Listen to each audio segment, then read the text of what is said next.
India के उड़ीसा राज्य के पुरी में चमत्कार की एक ऐसी कहानी है जिसे समझ पाना साइंस के बस की बात नहीं है। साइंस, ज्योग्राफी, फिजिक्स, केमिस्ट्री और दुनिया के सारे ग्राउंड्स ऑफ बिलीव्स यहाँ सब फेल हो जाते हैं। हिंदू मान्यता में 4 धाम होते हैं: बद्रीनाथ धाम, द्वारकाधीश धाम, रामेश्वरम और जगन्नाथपुरी। और ये कहानी है जगन्नाथपुरी की, जहां पर आज भी श्री कृष्ण का वास्तविक दिल धड़कता है। इस मंदिर के कुछ ऐसे रहस्य हैं जिनके बारे में सुनकर किसी के भी होश उड़ जाएंगे। वेस्टर्न कल्चर फॉलो करते करते हम एक ऐसे मोड़ पर तो आ चुके हैं जहां लोग भगवान के होने न होने पर सवाल उठाने लगे हैं। पर यही सवाल अब मैं आपसे इस वीडियो के बाद पूछूंगा। तो आइए जानते हैं जगन्नाथ मंदिर की रहस्यमयी कहानी। लेकिन उससे पहले अगर आप भगवान जगन्नाथ का सच्चे भक्त हैं तो वीडियो को एक लाइक करके चैनल को सब्सक्राइब जरूर कीजिएगा और कमेंट में जय जगन्नाथ जरूर लिखिएगा। दोस्तों, हर मंदिर में जहां मूर्तियां मेटल या स्टोन से बनती है, वहीं जगन्नाथ मंदिर में भगवान की मूर्तियां लकड़ी से बनी हुई है। ऐसा क्यों, आइए जानते हैं। 3102 BC में जारा नाम के एक शिकारी ने शिकार करते हुए गलती से तीर श्री कृष्ण के पैर पर चला दिया, जिससे श्री कृष्ण की मृत्यु हो गई। जब ये बात पांडवों को पता चला तो पांडवों ने द्वारिका आकर श्री कृष्ण की देह का अंतिम संस्कार करते हैं।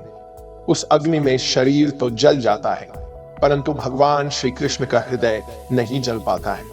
ये देखकर पांडव श्री कृष्ण के हृदय को एक लट्ठे में बांधकर समुद्र में प्रवाहित कर देते हैं, जो बहते हुए पुरी के समुद्र तट पर जा पहुंचता है। गुप्त साम्राज्य के समय अवंती के राजा इंद्रद्युम्न, जो कि विष्णु जी के बहुत बड़े भक्त थे, उन्हें एक दिन सपने में आकर विष्णु जी ने एक नदी में डुबकी लगाने को कहा और यह भी कहा कि एक लकड़ी के तने में तुम्हें उस नदी में मैं मिलूंगा।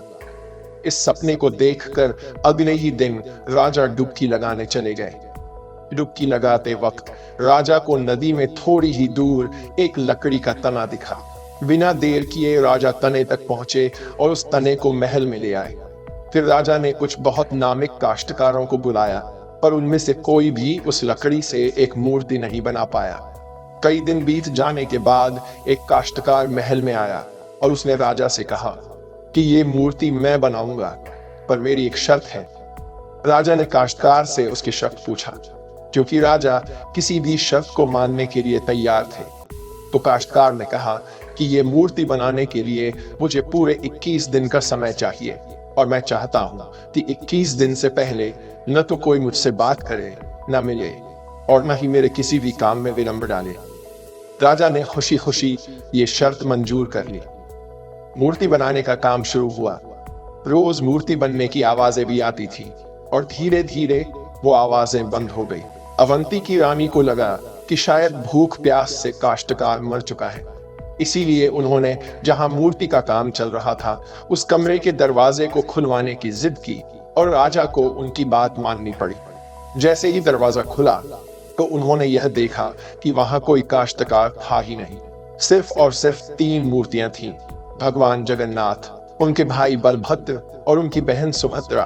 और उसी जगन्नाथ जी की मूर्ति में वो मेटल वाली चीज भी रखी गई थी, जो कि कुछ और नहीं, श्री कृष्ण का धड़कता हुआ दिल था। ये कोई नॉर्मल ह्यूमन हार्ट नहीं है, ये एंशिएंट एडवांस टेक्नोलॉजी का क्लियर सबूत है। ये हार्ट एनर्जी ट्रांसमिट करता है। सिर्फ यही नहीं, हर 12 साल में एक बार भगवान की नई मूर्ति स्थापित की जाती है और भगवान के दिल को उस मूर्ति में शिफ्ट किया जाता है।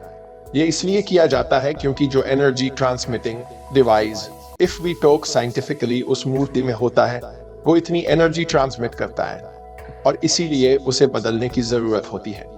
पर इसे बदलने का प्रोसेस भी इसी की तरह बहुत इंटरेस्टिंग है। हर 12 साल में एक दिन ऐसा होता है जिस दिन मंदिर में किसी को एंट्री नहीं मिलती। पूरे के पूरे शहर की बिजली काट दी जाती है। मंदिर के मेन पंडित की आंखों पर पट्टी और हाथों में बड़े और मोटे ग्लव्स पहनाए जाते हैं और 100% अंधेरे में इस दिल को निकालकर नई मूर्ति में फिर से स्थापित किया जाता है। जिन पंडितों ने इतिहास में यह सेरेमनी करी है, उनका कहना है कि उन्होंने देखा तो कभी नहीं, पर इस चीज को, जिसे हम ब्रह्म पदार्थ भी बोलते हैं, इसे हाथों में पकड़ने पर ऐसा लगता है जैसे जिंदा खरगोश पकड़ ले। माना यह भी जाता है कि अगर किसी ने ब्रह्म पदार्थ को देख लिया तो उसकी मौत उसी समय निश्चित है। इसीलिए बिना आंखों पे पट्टी लगाए। किसी को भी यह सेरेमनी करने की परमिशन नहीं है। इस मंदिर के ऊपर एक झंडा है जो साइंटिफिक लॉ के बिल्कुल विपरीत चलता है। जैसा कि हमें पता है कि जिस डायरेक्शन में हवा चलती है, पतंग भी उसी डायरेक्शन में उड़ती है और झंडा भी उसी डायरेक्शन में उड़ना चाहिए। पर जगन्नाथ मंदिर के इस झंडे की बात बिल्कुल अलग है। यह हमेशा हवा के ऑपोजिट डायरेक्शन में उड़ता है। ऐसा क्यों और कैसे होता है, आज तक कोई समझ नहीं पाया। इस झंडे के साथ एक और खास बात है कि इसे रोज बदलना पड़ता है। इसीलिए मंदिर के पंडित 214 फीट ऊपर लगे इस झंडे को रोज चढ़कर बदलते हैं, क्योंकि कहा जाता है कि अगर किसी दिन यह झंडा नहीं बदला गया तो मंदिर 18 सालों के लिए बंद हो जाएगा।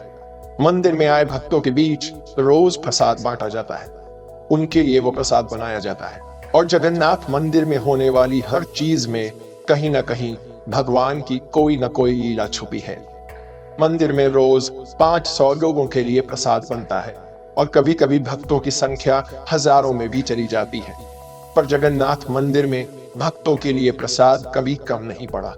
दिन भर मंदिर में प्रसाद बांटा जाता है और कहते हैं कि आज तक इस मंदिर में एक भी दाना प्रसाद न कम पड़ा है और न ही व्यर्थ गया है।